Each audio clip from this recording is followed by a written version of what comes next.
Do you like previews? Do you like free previews on Wizards of the Coast? Thank you so much, Wizards of the Coast, for sending me these preview cards. Me too. Welcome to the Commander Breakdown. But yes, welcome to the Commander Breakdown of some brand new preview cards. So excited that Wizards of the Coast decided to send me these. Once again, thank you very much. I really do appreciate it. So let's start off with the first one. That's going to be Ajani Unyielding. This is a reprint, but if you're keeping score at home, I like Planeswalkers. I'm sure a few of you at home enjoy Planeswalkers, so it's always nice to see a reprinted Planeswalker. But moving on to the brand new card, and that's going to be Obscuring Haze.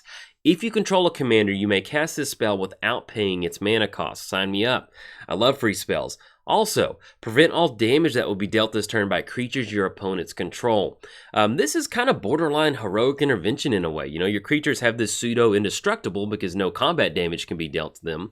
It's going to prevent your opponent's combat damage from happening, so you can really end up with almost kind of this one-sided board wipe. I love effects like these.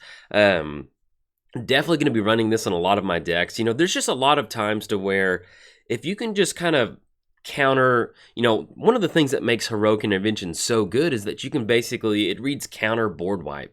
Obscuring Haze is going to be counter Alpha Strike or counter some sort of big swing from your opponent.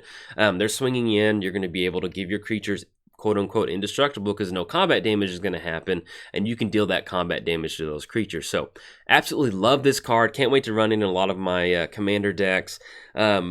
Just the fact that it's free. The fact that you can tap out, get a lot of your creatures on the battlefield, kind of make it look like you're trying to go on defense and kind of hold this card back. I love this. I'm so excited to see free cards like this, and can't wait to incorporate it into some of my decks. Now, moving on to the very last preview card, the one that I'm the most excited about, and that is going to be Nesting Grounds. So we have a colorless land coming out.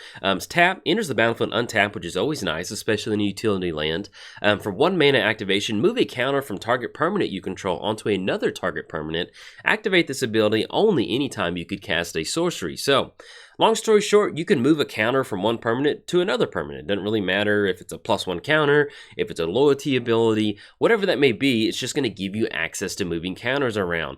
I love this. This is great. It's really nice to see some. So I actually got this preview card prior to some of the trample keywords and different stuff like that being released. And I remember thinking, well, this card kind of cool. It doesn't make sense. But now that I've seen more of the previews release, I'm like, yes, this does make sense because it slots perfectly in stuff like Cathrill, Luminous Broodmoth, Void Beckoner. We have these brand new keyword counters that you're going to be able to put onto your creatures. So being able to, you know, let's say that Void Beckoner, we cycle Void Beckoner, we put a Death Touch counter on target creature, we can use Nesting Grounds to move that Death Touch counter on one creature onto another creature, which is very nice. It also works out with stuff like Call of the Death Dweller, Grim Dancer, whatever it is, you know, having access to these keyword counters now and being able to kind of move them around and kind of crafting your own little creature, I really enjoy that. Outside of kind of moving these different keywords around, it also works out really well with a lot of our counter commanders. You have Marath, you have Gob, you have Traxa. These are going to be at home in these decks. Even something like a Traxa that just really cares about proliferate, just being able to move those counters around is going to be a very nice effect. Even Pure and Toothy, Marchesa. This is going to be a great utility land that you can incorporate into these decks and just have that freedom of being able to move a counter around, especially in something like Marchesa. One of the other ways that you can really take advantage of these nesting ground activations is running some variation of, you know, kind of having this doubling effect. Primal Vigor, Hardened Scales, Doubling Season. Basically, they say if an effect would be if a counter would be put onto a permanent, either put double or put an extra one on there. So let's say that we're moving a trample counter, we can put double trample counter on something with Primal Vigor and Double Season. Probably not going to be the best thing, but something like Hardened Scales, that's just going to really allow you to kind of amplify the counters as you move them around on your board state. Also, some of the Planeswalker commanders, this cares about moving permanents, counters off of permanents. Lord Windgrace, Freylease, Estrid. You know, a lot of these commanders that it's not going to allow them to ultimate just yet, but if you're running some sort of Planeswalker package within your commander decks with these, just being able to kind of steal a couple of loyalty counters from your commanders and put them on from your Planeswalkers to put them onto your commanders is really going to help you kind of work towards that ultimate. Even stuff like, just regular commanders. Liliana's Death's Majesty and Ugin. You plus up Liliana, that goes to 6. If you have another Planeswalker on the battlefield, you can use Nesting Ground to put a next one on there. Then you go, next turn, you're looking at 7 ultimate from Liliana. So there's also this subset of Planeswalkers that get really close to ultimate, simply just going for an activation and then moving an extra counter onto there. Stuff like Tezzeret in Vraska. These are stuff that they're not going to win you the game, but just getting a Vraska ultimate very quickly is going to definitely make your opponent sweat. That's something that's always nice. As long as you can make your opponent sweat in Commander, that's what makes it a lot of fun. Also, outside of, moving loyalty Planeswalker counters around, keyword counters, you can also kind of use it to kind of refuel some of your utility creatures. You have Stillbane Hydra, Fertilid, Spike Weaver. Being able to kind of keep moving these counters onto these creatures and keep using their activated abilities is a great way to make sure you get a lot of miles out of them. Also, stuff like Sage of Hours and Mikaeus, once again, just moving those counters onto these creatures to help keep that value flowing over the course of a game is exactly what you want to happen. Also, works out really well with charge counters. So if you have a charge counter deck, this is going to slot perfectly in there.